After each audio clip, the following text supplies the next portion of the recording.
সেরা রাঁধুনির সেরা experience literally unexpected.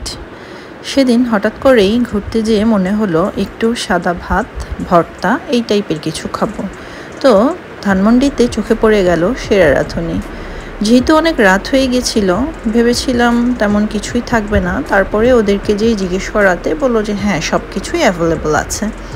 তো আমরাও চলে গেলাম। ফার্স্টে ঢুকতেই দেখলাম যে মোটামুটি ওয়েল ডেকোরেটেড, এখানে বসে খাওয়ার মতন পরিবেশ আছে, ফ্যামিলি নিয়ে বসে খাওয়া যায়। তাই আমরাও বসে পড়লাম।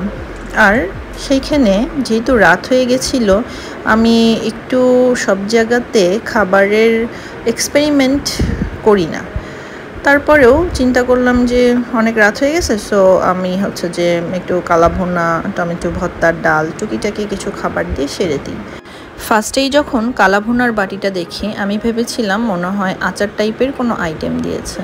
তারপরে নাড়াচাড়া করে দেখলাম 6 থেকে 7 পিস মাংস, ওই যে লুডোর ছক্কা আছে না, সেই ছক্কার সাইজের মাংসর পিসগুলো। আচ্ছা যাই হোক, খাবারের স্বাদটা ছিল মোটামুটি।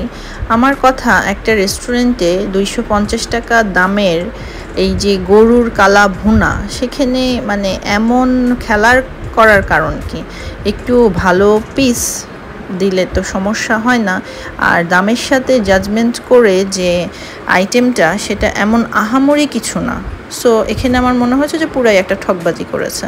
তারপরে যে নিয়েছিলাম মুরগির মাংসটা, সেটাও ছিল মোটামুটি। মুরগির মাংসের টেস্ট ভালো ছিল না, কালাভুনার টেস্ট ভালো ছিল।